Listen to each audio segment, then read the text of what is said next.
बच्चों, स्वागत है आपका अपने YouTube चैनल पंडित अर्जुन प्रसाद त्रिपाठी स्मारक इंटर कॉलेज पर। हम लोग कक्षा 10 का गणित का अध्ययन कर रहे हैं। गणित में हम ऊंचाई दूरी वाले सवालों को हल करना सीख रहे हैं। इसी क्रम में आज एक अन्य नए सवाल को हल करना सीखेंगे। हम अपने वीडियो में जितने भी सवाल को हल करना सीखते हैं वह सारे सवाल आपके कहीं ना कहीं यूपी बोर्ड परीक्षा की दृष्टि से बहुत ही महत्वपूर्ण सवाल होंगे। तो आप इन सवालों को अच्छे से देखिए और फिर हम लोग आगे हल करना सीखते हैं। जैसे एक सवाल हम ले रहे हैं कि एक नाव पुल की ओर आ रही है। किसी क्षण पुल का उन्नयन कोण 30 अंश देखा गया। नाव के उसी चाल से 4 मिनट चलने के पश्चात पुल का उन्नयन कोण 60 अंश हो जाता है। ज्ञात कीजिए नाव को पुल तक पहुंचने में कितना समय लगेगा। तो अब यह सवाल यूपी बोर्ड में सन 2014 में पूछा गया है, तो आप कह सकते हैं कि इम्पॉर्टेंट क्वेश्चन भी है। तो सबसे पहले इन सवालों को हल करने के लिए ऊंचाई दूरी के जितने भी सवाल हैं उनको हल करने के लिए उनका हम चित्र बनाते थे। तो सबसे पहले इनका हम चित्र बनाए। तो मान लीजिए यह हमारी कोई नाव है, यह हमारा कोई आपका क्या है, पुल है। पुल से कुछ दूरी पर अब इधर जो है वो आपके क्या है, नदी है। नदी में ही नाव चल रही है।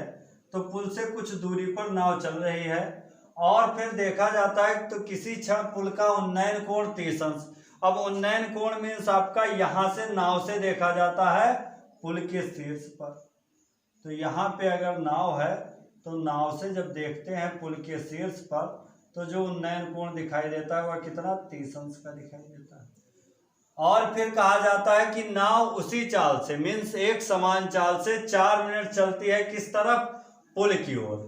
4 मिनट चलने के पश्चात पुल का उन्नयन कोण 60 अंश देखा जाता है। तो नाव इस दिशा से पुल की ओर जा रही है। तो यहाँ से यहाँ तक मान लीजिए 4 मिनट तक दूरी तय कर ले। 4 मिनट में उसने यक्ष दूरी तय की। 4 मिनट में कितनी दूरी तय की, यक्ष दूरी तय की। तब जो पुल का उन्नयन कोण देखा जाता है वह कितना देखा जाता है, ये पुल का उन्नयन कोण 60 अंश देखा जाता है। अब हमें निकालना क्या है, ज्ञात कीजिए नाव को पुल तक पहुंचने में कितना समय लगेगा। तो नाव को पुल तक पहुंचने में समय ज्ञात करना है। यह मान ले हमारा P है, ये Q है, ये R है और ये S है। हमने कह लिया कि यहाँ से जहाँ से 60 अंश देखा जाता है वहां से पुल की दूरी हमारी कितनी है, y मीटर है या y किलोमीटर, जो भी आपको दे रखा है y मीटर मान लें।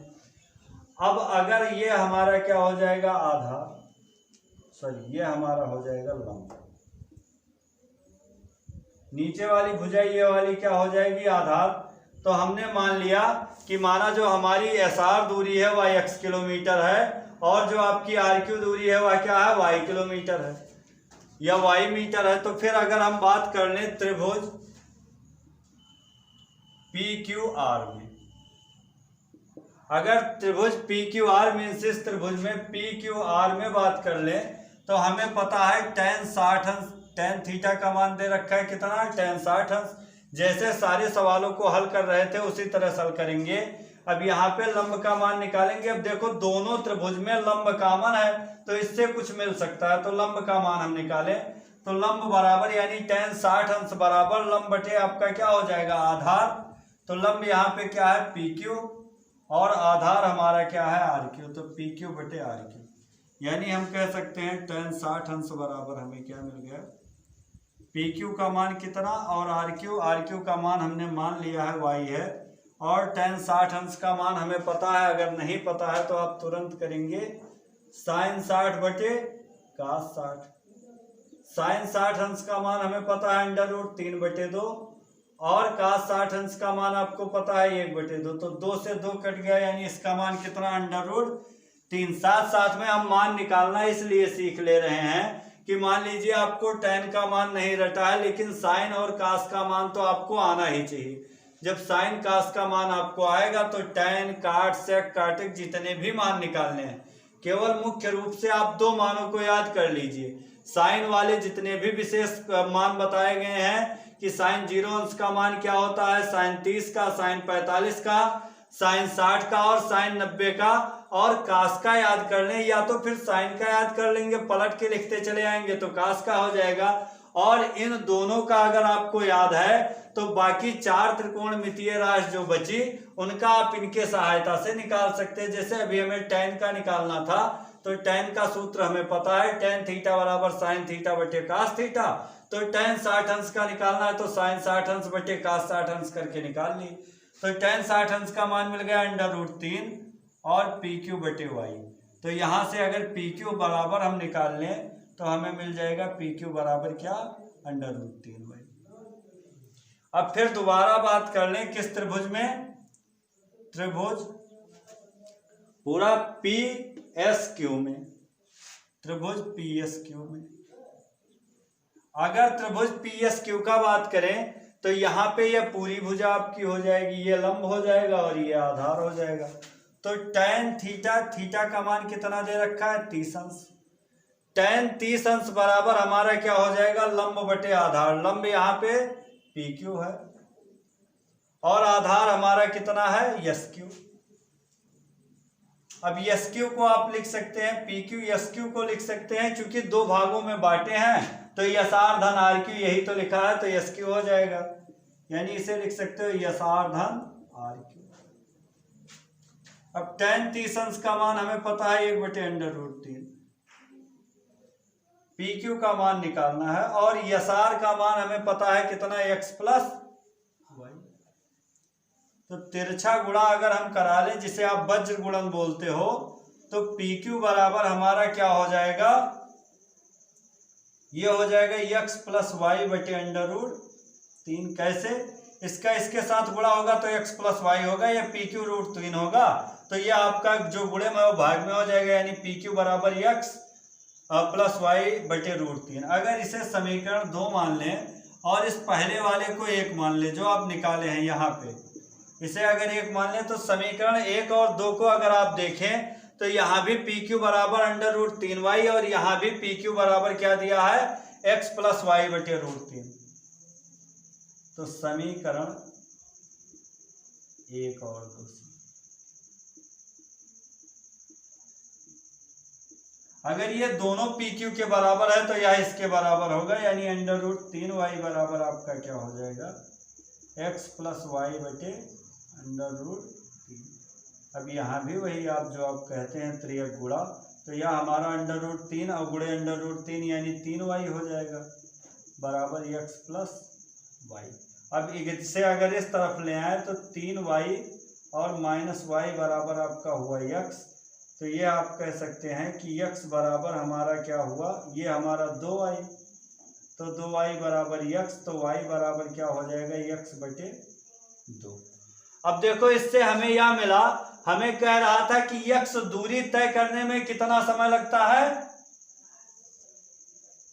4 मिनट। यही तो x दूरी तय करने में कितना समय कहता था कि यहां से 4 मिनट चलने के पश्चात जब नाव रुकती है तो फिर देखा जाता है कि उन्नयन कोण कितना हो जाता है, 60 अंश। तो x दूरी तय करने में क्या लगता है आपका, 4 मिनट। तब फिर y दूरी तय करने में, तो चूंकि चाल में कोई परिवर्तन नहीं होता है, चाल एक समान रहता है, तो y में हमें संबंध मिल गया, y बराबर कितना, x बटे 2। तो इतनी दूरी तय करने में 4 मिनट लगाता है, तो आपका क्या 4 बटे 2, यानी आपका कितना हो जाएगा, y दूरी तय करने में लगा समय बराबर हो जाएगा 2 मिनट। तो यही तो हमसे पूछ रहा था कि नाव पुल तक पहुंचने में कितना समय लेगा। तो नाव पुल तक पहुंचने में, यहां से पुल तक पहुंचने में कितना समय लेगा, 2 मिनट। कैसे, चूंकि हम संबंध निकाल लिए, y बराबर हमें क्या मिल गया, इस y का मान मिल गया x बटे 2, और कह रहा है कि x दूरी तय करने में कितना समय लेता है, 2 मिनट। तो y दूरी तय करने में x बटे 2 मिनट लगेगा, यानी x बटे 2 यानी 4 बटे 2 यानी 2 मिनट। अब काहे x बटे 2 लगेगा, चूंकि कह रहा है कि एक समान चाल से ही पुल की तरफ जा रहा है, चाल में कहीं कोई परिवर्तन नहीं हो रहा है, यानी ये दूरी दूसरी चाल से तय करता, ये दूसरी चाल से तय करता, तब आपका समय में परिवर्तन होता, लेकिन चाल एक समान है, तो y बराबर हमारा क्या हो जाएगा, 2 मिनट। तो यही हमें निकालना था।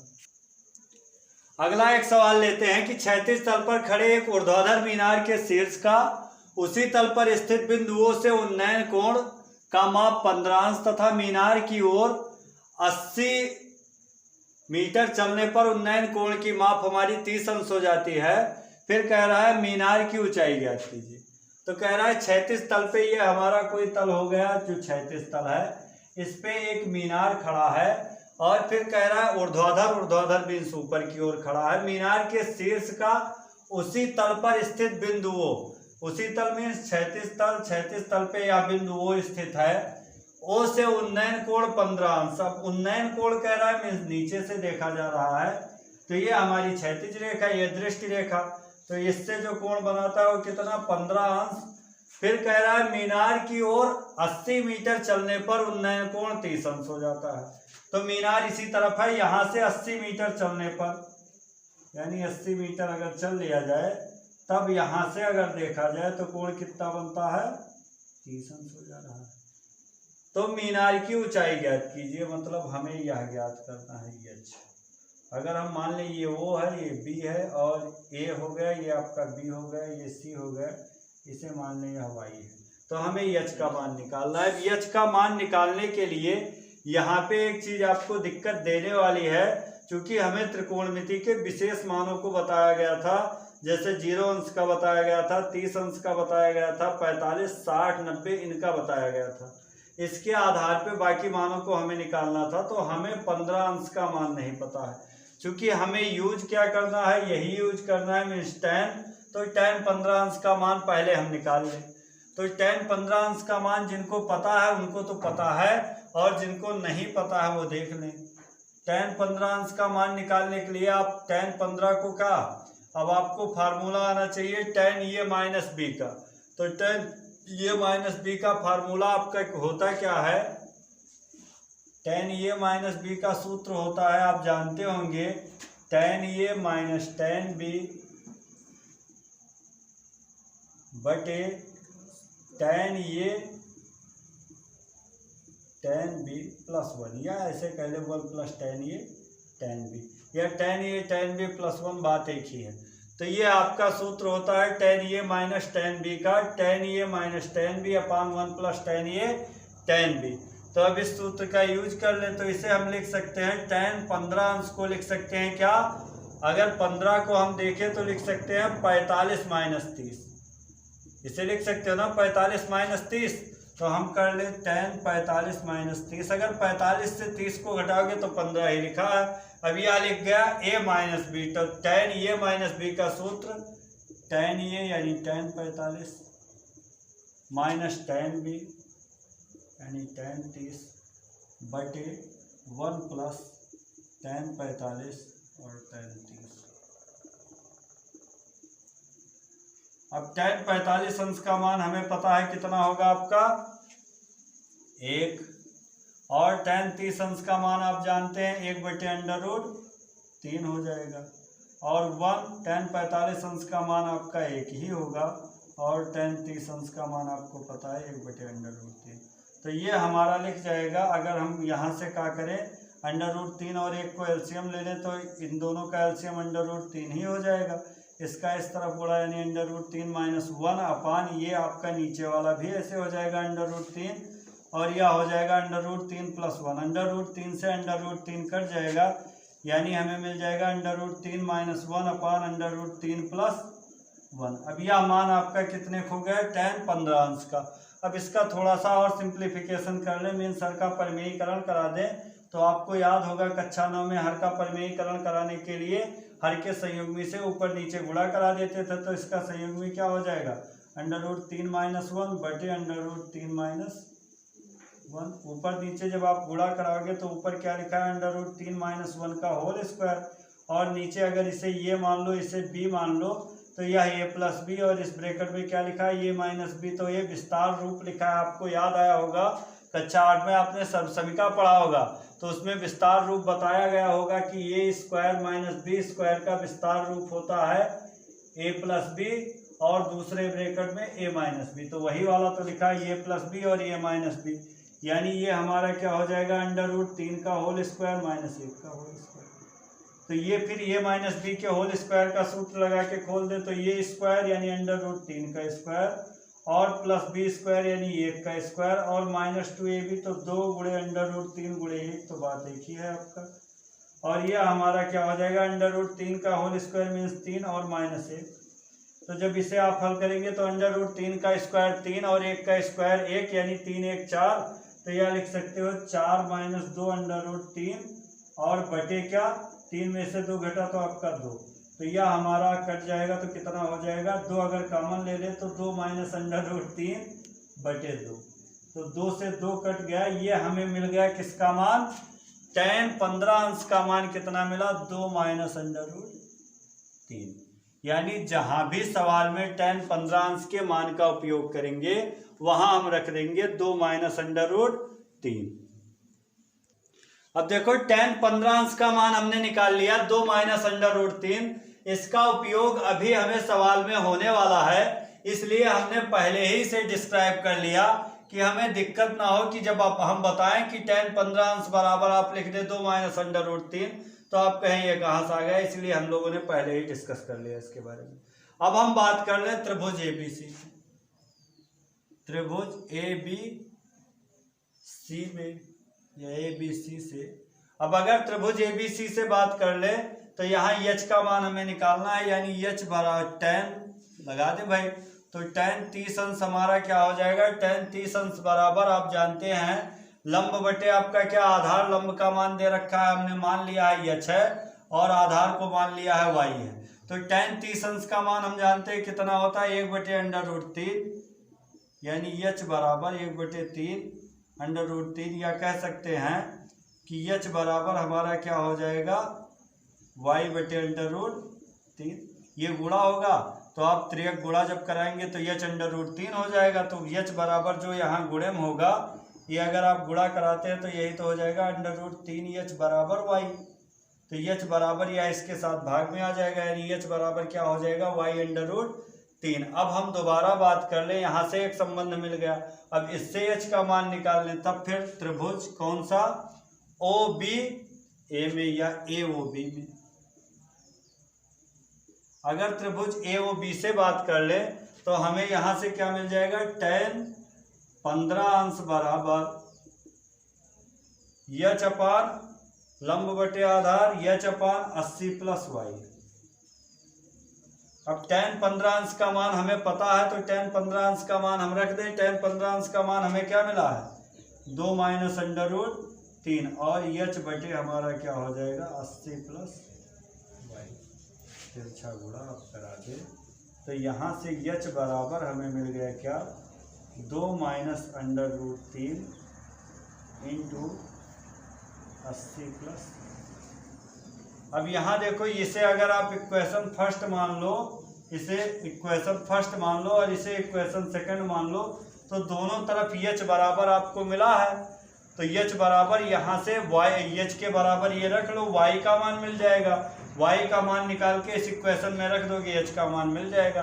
तो अब समीकरण 1 और 2 से हम देख लें। अब समीकरण 1 और 2 से देखें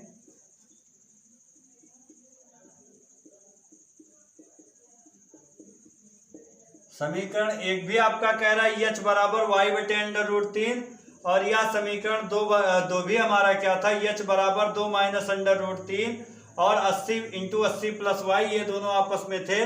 तो यह भी h बराबर कह रहा है, यह भी h बराबर कह रहा है, यानी हम कह सकते हैं y/√3 बराबर हमारा क्या हो जाएगा 2 - √3 और इंटू 80 + y। अब ये अगर हम मिटा दें तो इसी को हल करके y का मान निकाल लें। अब यह हमारा क्या हो जाएगा इसके साथ तिरछा गुणा हो जाएगा तो y बराबर आपका हो जाएगा √3 इंटू 2 और ये अंदर गुणा होगा या ऐसे लिख लो 2 √3 और इसका जब अंदर गुणा हो जाएगा तो ये हो जाएगा -3 और फिर आपका क्या हो जाएगा 80 + y। एक बार फिर इसे अगर थोड़ा सा सिंप्लीफाई करें तो इसका गुणा इससे तो ये आपका क्या हो जाएगा 160 √3 और फिर इसका गुणा आप इससे करोगे तो ये हमारा क्या हो जाएगा -2 √3y + 2 √3y और इसका जब इससे करोगे तो ये हमारा हो जाएगा -240, चूँकि प्लस माइनस माइनस, और इसका इससे कराओगे तो हमारा क्या हो जाएगा -3। अब y वाले को एक तरफ और जिसमें y नहीं है उसे दूसरी तरफ कर लें।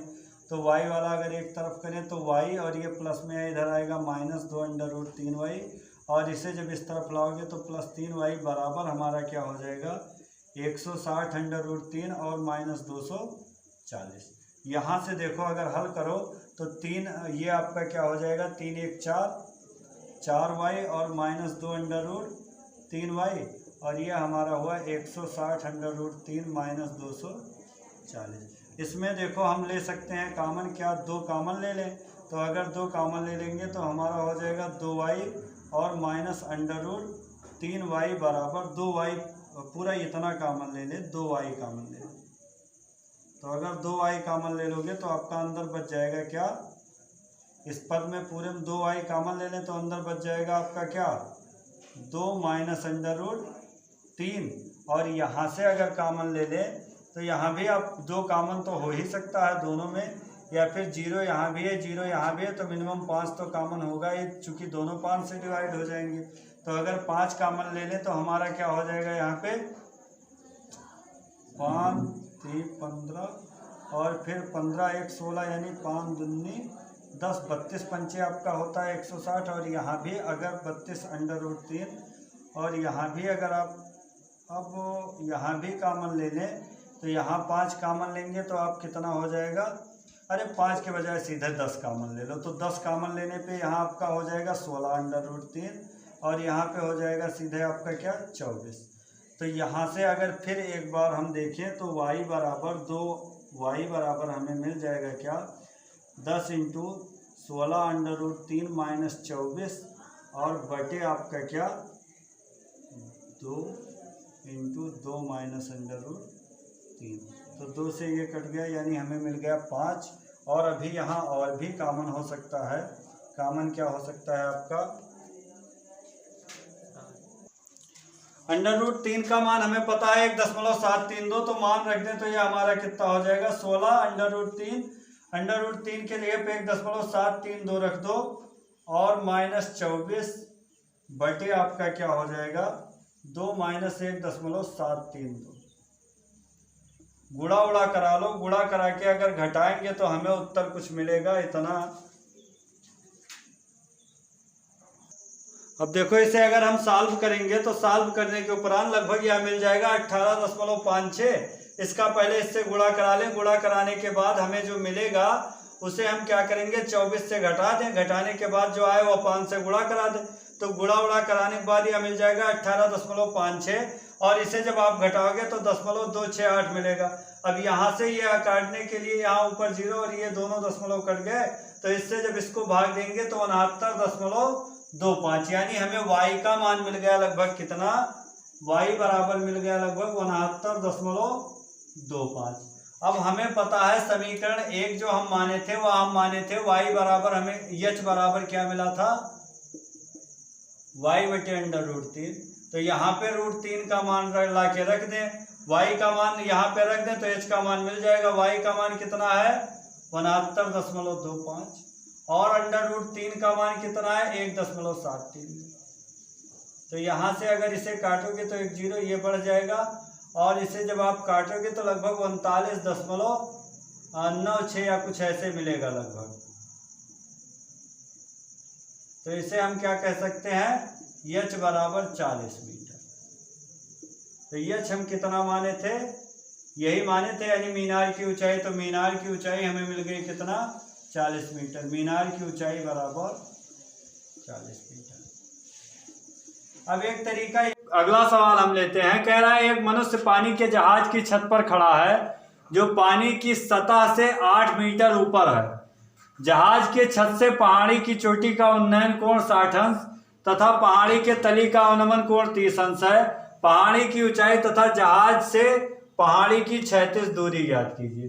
तो सबसे पहले हमारा कह रहा है कि कोई यह पहाड़ी है और इसके क्षैतिज से 8 मीटर ऊंचाई पर, या कह लीजिए इतने नाव की ऊंचाई पर इसके छत पे हमारा कोई व्यक्ति खड़ा है।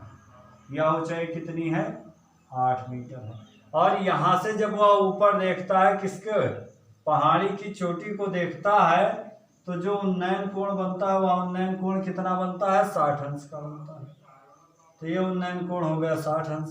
फिर कह रहा है तथा पहाड़ी के तली का अवनमन कोण कितना है, 30 अंश।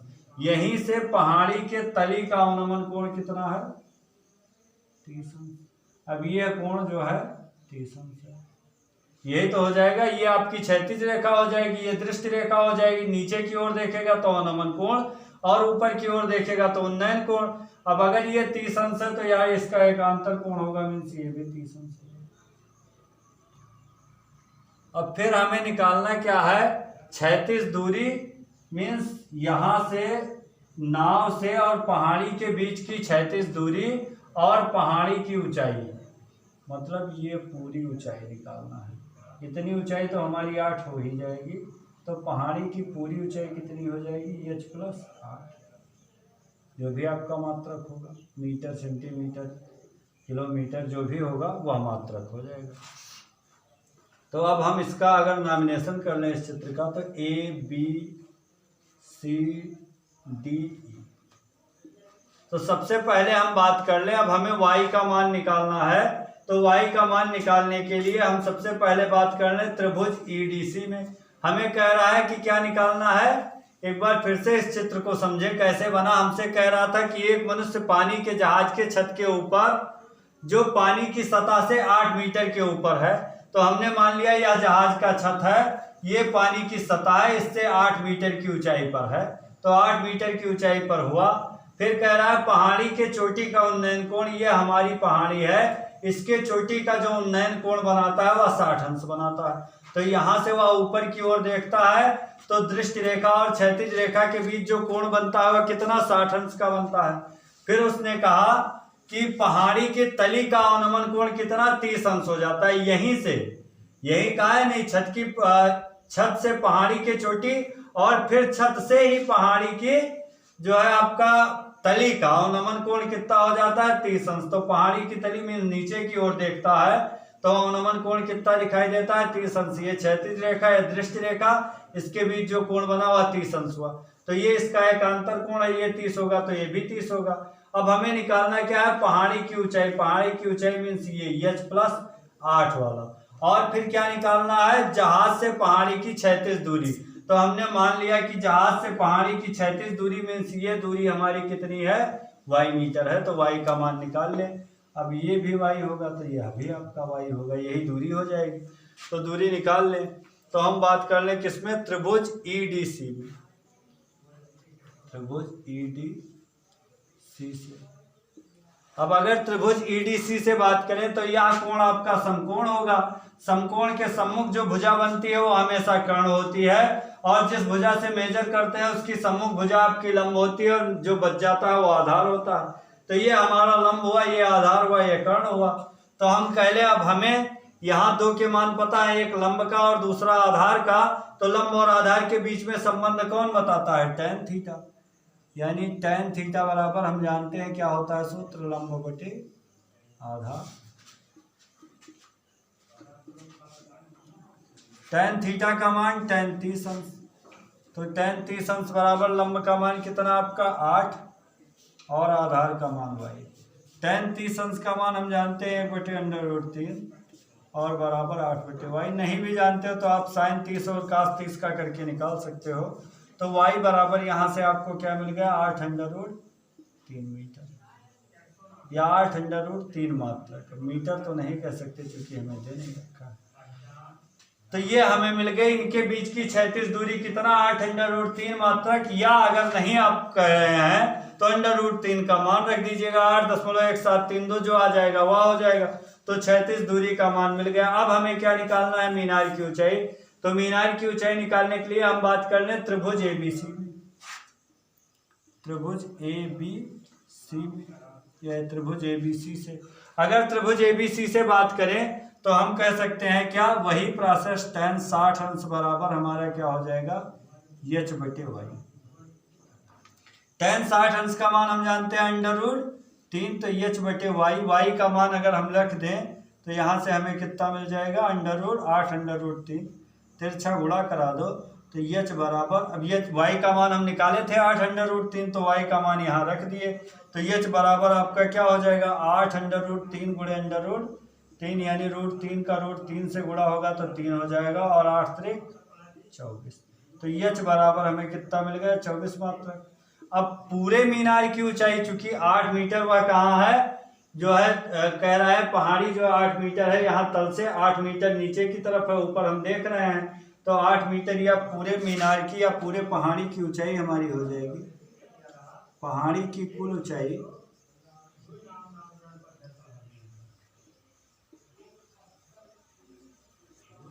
बराबर हमारा क्या हो जाएगा एच प्लस 8। एच का मान कितना मिला है 24, और 24 और प्लस आपका कितना 8, 24 और 8 32, यानी यह हमें मिल गया 32 मात्रक। तो हमें मिल गई पहाड़ी की ऊंचाई कितना 32 मात्रक, और हमें मिल गया या कितना इनके बीच की क्षैतिज दूरी, यानी पहाड़ी और जो आपका था क्या जहाज के बीच की क्षैतिज दूरी मिल गई 8√3 मात्रक। अगला सवाल एक देखें, कह रहा है एक हवाई जहाज जो 1000 मीटर की ऊंचाई पर उड़ रहा है, पर स्थित मनुष्य उत्तर की ओर एक शत्रु की पनडुब्बी को 30 अंश के अवनमन कोण तथा दक्षिण ओर की पनडुब्बी को 45 अंश के अवनमन कोण पर देख लेता है। पनडुब्बी व युद्धपोत के बीच की दूरी ज्ञात कीजिए। अब देखो ये हमारा कोई क्षैतिज हुआ, या कह लीजिए आप पृथ्वी तल है, और पृथ्वी तल से 1000 मीटर की ऊंचाई पर कोई वायुयान उड़ रहा है, यहाँ पे उड़ रहा है। अब इससे कह रहा है कि आपका क्या, फिर कह रहा है कि उत्तर की ओर एक शत्रु की पनडुब्बी को 30 अंश के अवनमन कोण से देखता है। शत्रु की जो पनडुब्बी है वह किस तरफ है उत्तर की ओर, और फिर कह रहा है एक तरफ आपका युद्धपोत दूसरी तरफ है, उसे 45 अंश के कोण से देख रहा है। तो इस तरफ हमारा जो है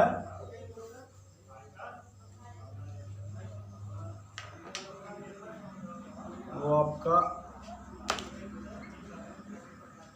45 अंश है, और इस तरफ आपका क्या है, क्योंकि वह कह रहा है कि उत्तर की ओर जो है वह 30 अंश और दक्षिण की ओर जो है वो 45 अंश। सब इसमें कोई दिक्कत नहीं है, आप इधर दक्षिण मान लें इधर उत्तर मान लें, इसमें कोई दिक्कत नहीं है। आपको जब स्वयं से ही चित्र बनाना है तो आप इधर भी दक्षिण मान सकते हैं, इधर भी उत्तर मान सकते हैं, कोई दिक्कत है नहीं। यहाँ पे हमारा वायुयान उड़ रहा है, वायुयान यहाँ पे मान लीजिए वायुयान आपका उड़ रहा है। अब इससे कह रहा है कि 45 अंश का कोण बना रहा है, और वह जो कोण बन रहा है वह कोण हमारा अवनमन कोण है। तो अब अवनमन कोण जो बनेगा वह अवनमन कोण इस तरह से बनेगा, भाई यहाँ ये लिख देना, ये आपका कोण जो बनेगा वह अवनमन कोण होगा, और इधर जो कोण बनेगा वह 30 अंश का कोण होगा। तो ये इसका एकांतर कोण 30 हो जाएगा, और ये इसका एकांतर कोण 45 अंश हो जाएगा। तो अवनमन कोण आपकी यही तो होता है, ये आपकी क्षैतिज रेखा हो जाएगी, और यहाँ से नीचे की ओर देख रहा है तो नीचे की ओर देख रहा है, ये दृष्टि रेखा हो जाएगी। यहाँ पे आपका कोई पनडुब्बी है और इधर कोई युद्धपोत है, तो यहाँ देखता है तो आपका या कह लीजिए इधर आपकी पनडुब्बी है तो कितना, युद्धपोत है तो 45 अंश, और इधर पनडुब्बी है तो 30 अंश का कोण बनाता है। तो जो कोण इसके साथ होगा या इसका एकांतर कोण मीन्स ये भी 45 और ये आपका 30 हो जाएगा। अब हमें निकालना क्या है, हमें निकालना है पनडुब्बी व युद्धपोत के बीच की दूरी, मीन्स यहाँ से यहाँ तक की दूरी। ये मान ले ओ है, यह दूरी x है और ये दूरी हमारी y है, तो इन दोनों यानी x प्लस वाई का मान निकालना है। तो हम इसका अगर नॉमिनेशन कर ले तो ये a, ये b और ये हमारा c हो जाएगा। तो ये दो त्रिभुजों में बटा हुआ है, त्रिभुज OBA, और ये आपको दिख रहा होगा OBC। तो सबसे पहले हम बात कर ले, हमने मान लिया कि जो आपका वायुयान का जो तली है, वायुयान या जहाँ से स्थित है या पृथ्वी तल से पनडुब्बी के बीच की दूरी आपकी x किलोमीटर, और पृथ्वी तल से जो आपका युद्धपोत है उसके बीच की दूरी हमने मान लिया y किलोमीटर है। तो आपकी ये पूरी दूरी, संपूर्ण दूरी कितनी हो जाएगी, यानी पनडुब्बी से युद्धपोत के बीच की दूरी x प्लस वाई हो जाएगी। अब अगर हम बात कर ले त्रिभुज ओ ए बी में,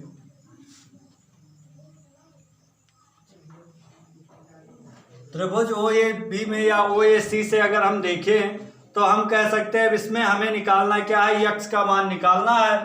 तो यक्स का मान निकालने के लिए सबसे आसान सवाल है। एक्स का मान निकालने के लिए आप तुरंत क्या करेंगे, हमें पता है यह हमारा लंब है या हमारा आधार है, tan एक मान दे रखा है, तो लंब आधार के बीच में संबंध tan, यानी tan 45 अंश आपका tan 45 अंश बराबर लंब बटे आधार। लंब का मान 1000 और आधार का मान कितना दे रखा है, यक्स। अब यहाँ से tan 45 अंश का मान भी हम जानते हैं एक ही होता है, तो यह हमारा 1000 बटे यक्स 1/1 करके गुणा करा ले तो यक्स बराबर कितना मिल गया, 1000 मीटर। यानी यह दूरी हमें मिल गई 1000 मीटर। अब पुनः हम दोबारा देखें किस त्रिभुज में, त्रिभुज ओ बी सी में। अगर त्रिभुज ओ बी सी या ओ बी सी से बात करें तो यहां भी tan ही लगा देंगे, तो tan 30 अंश बराबर हमारा क्या हो जाएगा, ये आपका लंब बटे आधार। लंब यहाँ आप फिर भी लंब यही काम कर रहा है, कौन सा, ओ बी। तो ये हमारा हो जाएगा, ओ बी का मान सीधे रखते हैं 1000 और फिर आपका यह क्या, आधार वाई।